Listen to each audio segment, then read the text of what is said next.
How to invent a cancer patient. ये title आपको थोड़ा अजीब अटपटा लग रहा होगा, लेकिन मुझे ये पता है कि ये वीडियो पूरा देखने के बाद दो बातें होंगी। नंबर वन, आपको ये टाइटल परफेक्ट लगेगा, एंड नंबर टू, आपके दिमाग से कैंसर का डर हमेशा के लिए खत्म हो जाएगा। पहली बात तो कैंसर क्या है? कैंसर का मतलब है ओवर एक्टिव सेल्स। कुछ सेल जरूरत से ज़्यादा एक्टिव हो जाते हैं, उसे बोलते हैं कैंसर। ये मेलिग्नेंसी बोलो, कैंसर बोलो, या ओवर एक्टिव सेल बोलो। कैंसर अपने आप में कोई बीमारी नहीं है। कैंसर का मतलब सिर्फ यह है कि सेल्स को जितना एक्सपेक्टेडली एक्टिव होना चाहिए उससे ज़्यादा तेज़ी से अगर फैलता है, फूलता है, तो उसे कैंसर बोल देंगे। तो क्या ये पॉसिबल है प्रिडिक्ट करना कि भाई कौन सा सेल भविष्य में ओवर एक्टिव होगा या कब तक ओवर एक्टिव रहेगा? ये बात को समझने के लिए आपको एक सवाल का जवाब देना होगा, वो ये कि क्या आप प्रिडिक्ट कर सकते हैं कि इन दोनों जो आप देख रहे हैं प्लांट्स, इनका भविष्य क्या होगा, कल क्या होगा, परसों क्या होगा। आप देख रहे हैं कि एक थोड़ा ग्रीन है और एक सूखता जा रहा है, लेकिन ये प्रिडिक्ट करने के लिए कि कल क्या स्थिति होगी, आपको ये जानना ज़रूरी है कि कल इसका एनवायरनमेंट क्या होगा। अगर मैं इसके एनवायरनमेंट को बदल दूं तो फिर आप प्रेडिक्ट कर सकते हैं कि कल से ये हरा भरा होने लगेगा, और जो दूसरा हरा भरा है वो हो सकता है कि सूखने लगे। इट इज़ डिपेंडिंग ऑन कि उसके आसपास का माहौल क्या होगा। लेकिन मान लीजिए मैं ये प्रिडिक्ट करता हूँ यूं ही कि भाई कल तक या परसों तक ये मर जाएगा। अब इस प्रिडिक्शन को साबित करने के लिए मैं क्या करूंगा, इसके ऊपर जानबूझ के कुछ रेडिएशन छिड़कूंगा, जानबूझ के कुछ पॉइजनस केमिकल डालूंगा, जानबूझ के मैं इसकी सर्जरी यानी कि तोड़ फोड़ करूंगा। जाहिर सी बात है इन सारे चीज़ों से ये डिस्ट्रॉय होगा, ये मर जाएगा। फिर मैं बोलूँगा देखिए मेरी प्रिडिक्शन सच हुई और ये तो मर गया। So that is what is happening. आप मेरा इशारा समझ रहे हैं कि किसी भी इंसान पे, चाहे इंसान हो या कोई लिविंग बीइंग हो या प्लांट है, उस पर रेडिएशन डालेंगे, उससे केमिकल डालेंगे, जैसे कीमोथेरेपी भी बोलते हैं, उसको अगर तोड़ फोड़ करेंगे, काटेंगे पीटेंगे, सर्जरी बोलते हैं, तो उससे वो हेल्दी नहीं हो सकता है। ये सारी चीज़ें इंसान को या एनिमल को या किसी भी लिविंग बीइंग को मारने के अस्त्र हैं, ना कि उसको जिंदा रखने या हेल्दी करने के अस्त्र हैं। अब जब कोई डॉक्टर बोलता है कि भाई आपको 3rd स्टेज कैंसर है, 4th स्टेज कैंसर है, तो ये स्टेजेस क्या होते हैं और इसके पीछे क्राइटेरिया क्या है, किस बेसिस पे डॉक्टर बोलते हैं कि आपको 4था स्टेज का कैंसर हो गया। इसको समझिए, बड़ा इंटरेस्टिंग है समझना, not only in context of cancer but also इस पर आपको बहुत सारी और बातें भी समझ आएंगी। स्टेजेस का मतलब, स्टेज 4 मतलब कि डॉक्टर के अनुसार कि आपका जो कैंसर सेल है वो कई सारे बॉडी के ऑर्गन में फैला हुआ है। स्टेज 3 मतलब कि एक रीजन में कई जगह का थोड़ा दूर तक फैला हुआ है। स्टेज 2 अपनी जगह पे वो फैल रहा है। एक स्टेज 0 भी होता है, हम और आप सब स्टेज 0 के कैंसर पेशेंट ऐसा बोल लीजिए। तो अब डॉक्टर को कैसे पता चलता है कि इस वाले पेशेंट में कैंसर कितनी जगह फैल रहा है? तो यहाँ पे एक बहुत ही पॉपुलर टेस्ट है जिसको ज़्यादा रिलायबल माना जाता है, वो है पेट स्कैन। उसको आधार बनाते हैं। अब पेट स्कैन क्या है, कैसे आधार बनाते हैं, ये आपको समझना ज़रूरी है, और इससे आपको सारा खेल आपको समझ आएगा। इसे कहते हैं पॉजिट्रॉन इमिशन टोमोग्राफी। जो इस तरह का एक मशीन देख रहे हैं, इसके अंदर बिठा देंगे, लिटा देंगे एक्चुअली, और आपकी कुछ तस्वीरें खींचेंगे 3 डायमेंशनल। उस तस्वीरों से जो फिल्म निकल के आएगी, उसके अंदर आपके बॉडी के अंदर झांक रहा होगा वो फिल्म, और बॉडी के अंदर कहीं कहीं चमकता हुआ कुछ दिखाई देगा, और डॉक्टर बोलेगा देखो ये चमक, ये चमक, ये चमक, तो ये एक्चुअली कैंसर सेल्स हैं। तो यहाँ पे थ्योरी ये लगाई गई, एजम्पशन ये लगाया गया कि बॉडी के वो सेल जो ज़्यादा एक्टिव हैं उसे कैंसर बोल देंगे, और ज़्यादा एक्टिव सेल ऐसे होते हैं जो ज़्यादा शुगर खाते हैं। याद रखिए, इस वक्त आप मुझे सुन रहे हैं, मैं आपको कुछ बता रहा हूँ, तो मेरे बॉडी के सारे सेल जिंदा हैं, और जो सेल जिंदा हैं तो वो जिंदा रहने के लिए वो एनर्जी कहाँ से मिलता है? बेसिक एनर्जी मिलता है ग्लूकोज से। तो ग्लूकोज ज़्यादा वो सेल खाते हैं जो ज़्यादा मेहनत करते हैं, जिसकी ज़्यादा खपत होती होगी, वो ज़्यादा खाते होंगे। तो लेकिन जो कैंसर का जो फंडामेंटल एजम्पशन है कि जो सेल ज़रूरत से ज़्यादा शुगर खाएगा, हम उसे ओवर एक्टिव बताएंगे और बता देंगे कि ये खतरे वाला सेल है, ये कैंसर प्रोड्यूसिंग सेल है। ये एक थ्योरी है। यूँ मानिए कि आपने एक एजम्पशन बना लिया कि जो बच्चा ज़्यादा खाना खाता है वो ज़्यादा शरारती होता है, जो बच्चा कम खाना खाता है वो कम शरारती होता है। अब इस बात को साबित करने के लिए अगर आप बच्चों पर नज़र रखेंगे, हाँ ऐसे कुछ बच्चे होते होंगे जो बाई चांस ज़्यादा खाना भी खाते हैं और वो शरारती भी हैं, but there may be some children जो इस कैटेगरी में आ जाएंगे। इसका मतलब ये साबित नहीं हुआ कि ज़्यादा खाना खाने से ज़्यादा शरारती होते हैं। कुछ ऐसे भी बच्चे होंगे जो कम खाते हैं और वो भी शरारती हैं। ठीक इसी तरह से जो एविडेंसेस है वो साथ साथ स्क्रीन पे आते जा रहे हैं, आप उसे भी नज़र रखिएगा कि ऐसे एविडेंसेस हैं कि बहुत सारे बॉडी के सेल्स हैं जो कम शुगर कंज्यूम करते हैं, बट वो बड़ी तेज़ी से ग्रो हो रहे हैं, बड़ी तेज़ी से ओवर एक्टिव हो रहे हैं। तो यानी कि ये जो बेसिक एजम्पशन है वो एजम्पशन साइंटिफिकली प्रूवन नहीं है, बल्कि वो डिसप्रूव्ड है। लेकिन यही फाउंडेशन है पेट स्कैन या इस तरह के स्कैन के डायग्नोसिस का। तो अब ये डॉक्टर को कैसे पता चलता है कि बॉडी के कौन से पार्ट के सेल्स ज़्यादा शुगर खा रहे हैं? उसके लिए पहले तो पेशेंट को बोलते हैं कि एक दिन तक आप कुछ खाना मत खाओ, फास्टिंग पे रहो, करीब कम से कम 18 घंटे। अब जब फास्टिंग पे रहेंगे यानी कि बॉडी के सारे सेल्स भूखे हैं जो ग्लूकोज के इंतजार में हैं। अब डॉक्टर चालाकी से क्या करेगा कि बॉडी को ग्लूकोज ना देके, खाने के लिए ना देके, एक chemical, radio active chemical body में इंजेक्ट कर देगा। उस रेडियो एक्टिव केमिकल का नाम है फ्लोरो डाइऑक्सी ग्लूकोज, एफडीजी। एफडीजी के नाम से ये जाना जाता है, एफडीजी, फ्लोरो डाइऑक्सी ग्लूकोज। ये एक रेडियो एक्टिव मटेरियल है जिसका एक पार्ट ग्लूकोज भी है।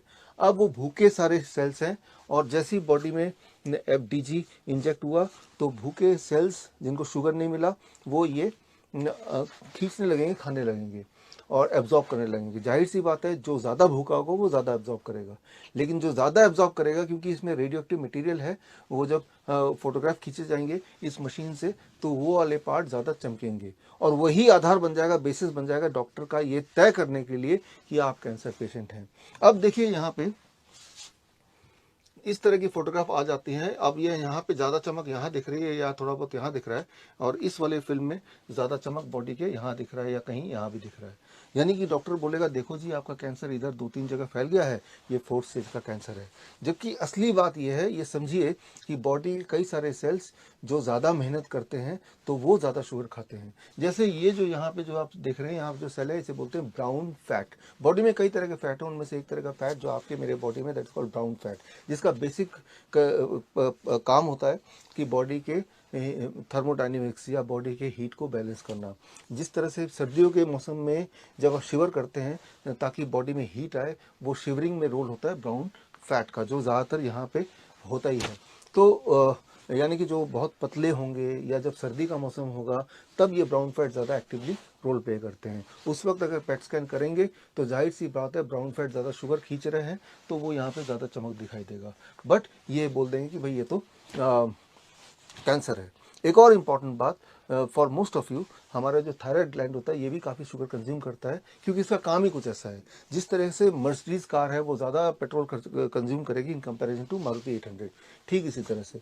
इसीलिए अप टू 1/3 लोगों का थायराइड ग्लैंड पेट स्कैन के अनुसार कैंसरस डिटेक्ट हो जाता है, जबकि वो कैंसर नहीं है, वो थायराइड ग्लैंड इटसेल्फ का अपना एक यूटिलाइजेशन का तरीका शुगर का। जिस तरह से मर्सिडीज बेंज, क्योंकि उसमें ज़्यादा बड़ा इंजन है तो जाहिर सी बात है वो ज़्यादा एनर्जी पेट्रोल कंज्यूम करेगा। ठीक उसी तरह से जो ब्राउन फैट है उसका माइटोकॉन्ड्रिया वो ज़्यादा एक्टिव है तो ज़्यादा शुगर कंज्यूम करेगा। तो ये जो हाइपोथेसिस है कि ज़्यादा शुगर कंज्यूम करना मतलब ज़्यादा ओवर एक्टिव, मतलब चांसेस है कि ये कैंसरस बन जाए, ये अपने आप में पूरी तरह से अनसाइंटिफिक है। ठीक इसी तरह से कई सारे और क्राइटेरियाज होते हैं जिसमें ज़्यादा शुगर कंज्यूम होता है, और कैसे पता चलता है चमक के अलावा, उसके लिए एक और क्राइटेरिया रख दिया गया, सीरम अपटेक वैल्यू, मतलब कितना एग्जैक्टली एफडीजी सेल्स ने कंज्यूम किया, उसकी भी एक कैलकुलेशन है। उस कैलकुलेशन में एक रैंडम क्राइटेरिया रख दिया कि सेल्स ने अगर 2.5 यूनिट से ज़्यादा SUV कंज्यूम किया तो उसे हम क्राइटेरिया में डाल देंगे कि ये कैंसरस है। जबकि ये जो ब्राउन फैट है कई बार ये 3 या 4 SUV होता है, थायराइड ग्लैंड कई बार 7 या 10 SUV हो सकता है, तो तब वो उसके नॉर्मल होते हुए भी, नॉर्मल फंक्शन होते हुए भी वो घोषित कर दिया जाएगा कि ये तो कैंसर है।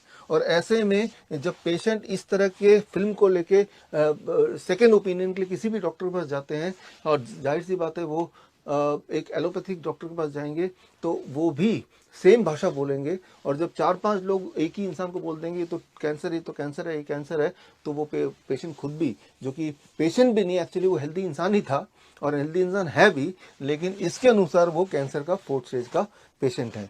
तो यहाँ पे आपको समझना होगा कि ब्राउन फैट, थायराइड की तरह जिनको इरिटेबल बाउल सिंड्रोम होती है, वो उनके स्टमक में इस प्रकार के माइक्रोब होते हैं जो ज़्यादा शुगर कंज्यूम करने के आदी होते हैं।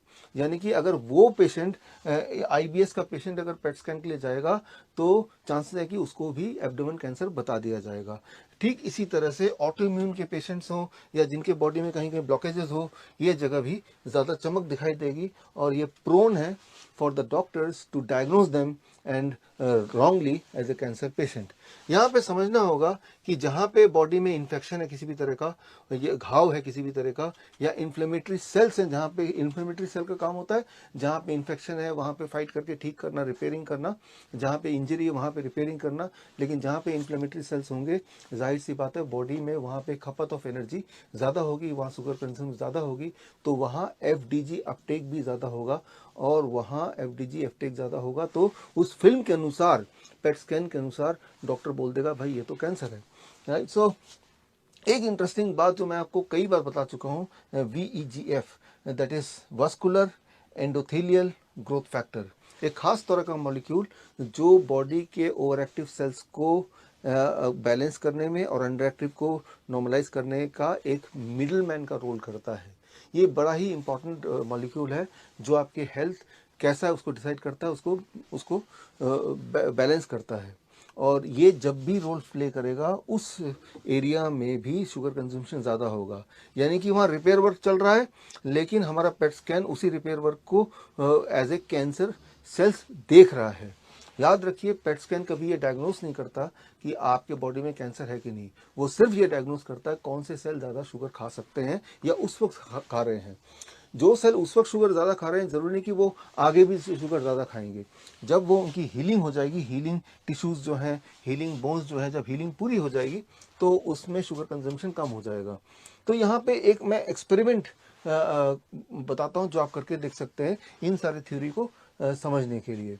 मान लीजिए आप पेट स्कैन में के लिए जा रहे हैं और मैं आपके पेट स्कैन को मैनिपुलेट करना चाहता हूं, तो मैं आपको बोलूँगा जाने से 1 घंटे पहले आप अपने एक हाथ को बहुत कई बार हिलाइए, आप डंबल लेकर थोड़ा एक्सरसाइज कर लीजिए 15 मिनट। अब जब एक्सरसाइज करेंगे तो यहाँ जो मसल टिश्यूज़ हैं वो भूखे हो जाएंगे और अब जब आप पेट स्कैन में जाएंगे तो जाहिर सी बात है the FDG uptake because of those muscle activity in those muscles will be higher.